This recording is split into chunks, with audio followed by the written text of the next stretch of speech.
భద్రాద్రి కొత్తగూడెం జిల్లా భద్రాచలం శ్రీ సీతారామచంద్ర స్వామి వారి సన్నిధి హనుమాన్ మాలాధారులతో కిటకిటలాడుతోంది. హనుమాన్ జయంతి సందర్భంగా మాలాధారులు భద్రాచల రామయ్య సన్నిధికి అధిక సంఖ్యలో తరలి వస్తున్నారు. ఆలయ ప్రాంగణంలోని క్యూ లైన్స్ అన్ని హనుమ భక్తులతో కిటకిటలాడాయి. హనుమాన్ జయంతి సందర్భంగా భద్రాచలం వచ్చే భక్తుల కోసం ఆలయ అధికారులు ప్రత్యేక ఏర్పాట్లు చేశారు. క్యూ లైన్ లో భక్తుల కోసం మంచినీటి సదుపాయం కల్పించారు.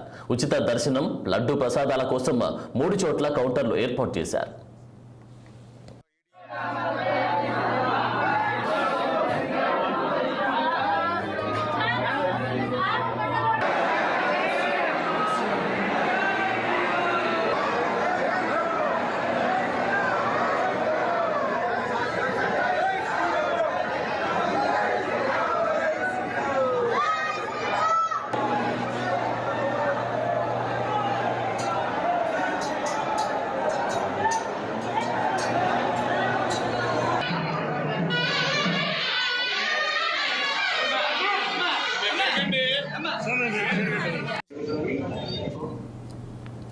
బులెటిన్లో షార్ట్ బ్రేక్ తీసుకుందాం.